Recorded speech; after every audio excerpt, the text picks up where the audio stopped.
नमस्ते। तो आज का टॉपिक है गणेश चतुर्थी के बेनिफिट्स और गणेश चतुर्थी में पॉजिटिविटी को हम कैसे अपनी लाइफ में वेलकम कर सकते हैं।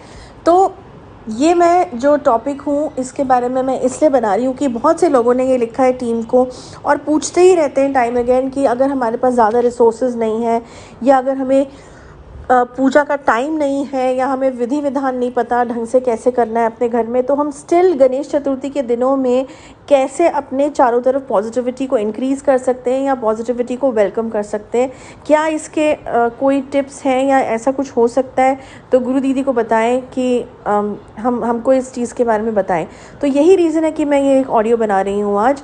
तो डेफ़िनेटली ये ऑडियो उनके लिए ही है और डेफ़िनेटली ऐसी चीज़ें होती हैं कि अगर ऑफिस भी जा रहे हो या पूजा नहीं भी करनी आती है या टाइम नहीं है या जो कुछ भी है और विधि विधान नहीं जानते हो, फिर भी इन दिनों जो कि इस बार 10 सितंबर 2021 से शुरू हो रही है गणेश चतुर्थी, उसमें कैसे पॉजिटिविटी को वेलकम कर सकते हो। तो हम बहुत ही सिंपल वे में इसके बारे में बात करेंगे। डेली रूटीन जो है लोगों के होते हैं आजकल बिजी लाइफ के, उसमें रहते हुए हम कैसे इस चीज़ का बेनिफिट ले सकते हैं।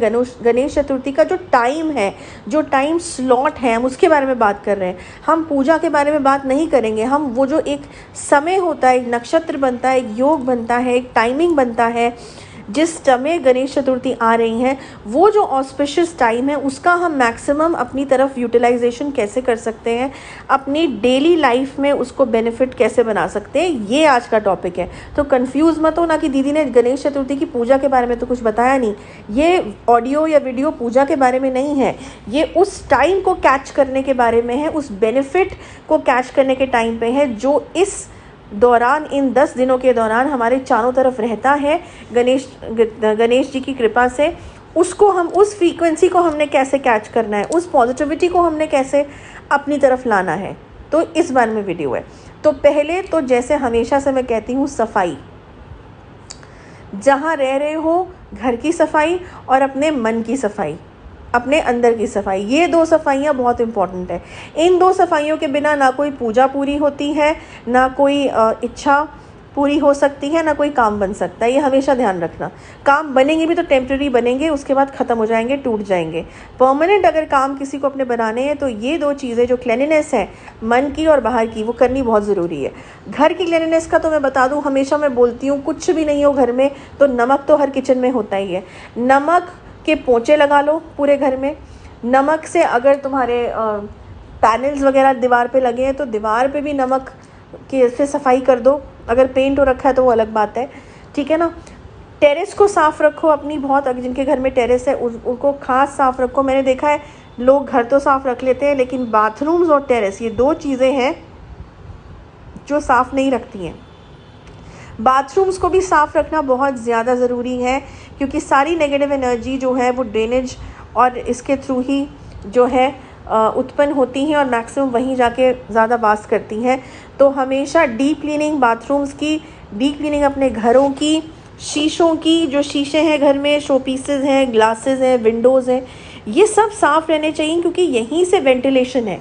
देखो खिड़कियों से वेंटिलेशन है और खिड़कियाँ अगर तुम्हारी साफ़ नहीं है, धूल जमी पड़ी है, जालियों में धूल जमी पड़ी है, कहाँ से पॉजिटिव एनर्जी खिड़कियों से आएगी? जब तक अंदर आएगी तब तक गंदी होके वो अंदर आएगी। देखो ये बहुत सिंपल चीज़ें हैं जो शायद तुम्हारी मदर्स भी तुम्हें बोलती हो, ग्रैंड मदर्स भी तुम्हें बोलती हो, लेकिन आजकल लोगों के पास टाइम नहीं है घर साफ़ रखने का इतना ज़्यादा। मेड्स भी आती हैं, जल्दीबाजी में काम करके चली जाती हैं, तो खुद का वैक्यूम क्लीनर उठाना ही पड़ेगा या खुद का हाथ में डस्टिंग के पोंछे उठाने ही पड़ेंगे। ये ऑडियो मैं जो बना रही हूँ बहुत प्रैक्टिकल बना रही हूँ क्योंकि हमेशा जो भी दिवाली पे भी क्यों कहा जाता है सफाई करो, क्योंकि जब तक तुम अपने घर को डीक्लटर नहीं करोगे, पुरानी चीज़ें बाहर नहीं फेंकोगे, एनर्जी रोटेट वही होती रहेगी वहाँ पे, सेम रिपीट एनर्जी रोटेट होती रहेगी। यही कॉन्सेप्ट गणेश जी के उसमें भी है कि गणेश जी जब आते हैं तो उसके बाद सारे फेस्टिवल्स आने शुरू हो जाते हैं, सारे त्यौहार मेन हमारे आने शुरू हो जाते हैं।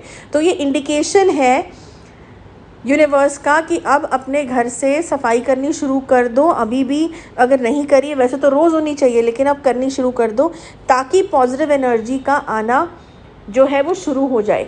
तो पहले तो सफाई बहुत ज़रूरी है, फिर अपने मन की सफाई भी करनी बहुत ज़रूरी है। ये नहीं कि हमने घर चमका लिए और फिर हम किसी के बारे में बुरा सोच रहे हैं या किसी के बारे में सोच रहे हैं कि अरे इसका कैसा बुरा हो जाए, इसका काम ख़राब हो जाए, या ये है वो है, इस तरीके की बातें भी हमने नहीं करनी है। तो अपने पे भी रोक लगाना, अपने मन पे भी रोक लगाना, क्योंकि मन तो बहुत गलत चीज़ें भी करना चाहता है, उसको भी रोक के उसकी सफाई करना बहुत ज़रूरी है। ठीक है ना, ये बहुत बेसिक चीज़ें हैं। फिर घर में दिया जलाना, अपने घर के मंदिर में दिया जलाना, रोज़ धूप बत्ती दिया करना। गणेश जी की इको फ्रेंडली मूर्ति ले आओ छोटी सी, उनको वहाँ पे विराजमान कर दो। गणेश चतुर्थी के टाइम पे घर में बनाया हुआ उनको मीठा देना, बाहर से ख़रीदा हुआ मीठा मत लाना। कुछ भी बना सकते हो, मोदक बना सकते हो, मोदक नहीं भी बना सकते हो तो हलवाई बना के गणेश जी को दे दो। जो भी अपनी श्रद्धा से बना सकते हो वो बना के दे दो। अगर मोदक बना सकते हो तो बहुत अच्छी बात है। अब मैं ये नहीं कह रही कि बाहर से बिल्कुल भी मिठाई ना लाओ, ला सकते हो, लेकिन एक मिठाई अपने हाथ की ज़रूर रखना, चाहे वो कुछ भी हो। मेरा कहने का मतलब ये है। ठीक है।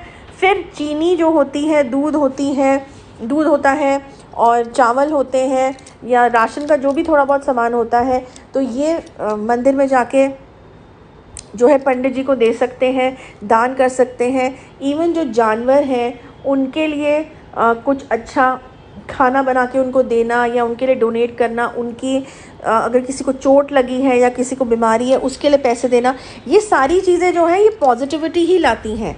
तो वैसे तो हमें ये रोज़ ही करना चाहिए, हमेशा ही करना चाहिए, लेकिन ये कहते हैं ना ये एक जगाने का टाइम है, फिर भी अपने को वेकअप करने का टाइम है कि अगर हम अभी भी हम नहीं कर रहे तो अब तो करना शुरू कर दें, क्योंकि गणेश जी के शुभ दिन शुरू हो गए हैं।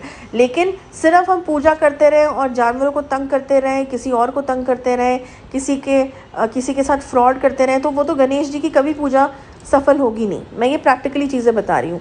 दूसरा, नॉर्थ ईस्ट जो अब तुम्हारे घर का एरिया है, नॉर्थ ईस्ट एरिया को हमेशा साफ़ रखो, हमेशा वहाँ पे दिया धूप बत्ती जला के रखो, अच्छा खुशबू बना के रखो, क्योंकि नॉर्थ ईस्ट ही देवों का जो है वो एरिया होता है, डायरेक्शन होती है। अगर उस डायरेक्शन को अच्छे से रखा है, साफ़ सुथरा रखा है, तो भी पॉजिटिविटी बहुत घर में आती है। ठीक है। उसमें एक छोटा सा पानी का बोल में, साफ़ पानी हर दिन बदलो, उस कटोरे में या उस बोल में या उरली में जो है थोड़े फूल भी डाल के रखो फ्रेश, और इसको रोज़ बदलते रहो। घर को खुशबूदार बना के रखो, अगरबत्ती धूप बत्ती जलाओ या कोई अच्छा सा एरोमा जला दो। ठीक है, रोज़ का अरोमा जला दो, सबसे बेस्ट है। तो ये सब चीज़ें जो है वो करनी चाहिए।